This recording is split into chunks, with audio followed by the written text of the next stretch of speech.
आयो नाम सचल मुंह साहिब जो।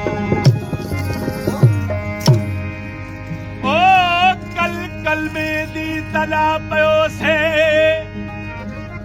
कल कल में दी तला पयो से, जद कल में दिल नू फड़ियाहू, खोल दरवाजा हकीकत वाला विच अंदर दे वड़ियाहू।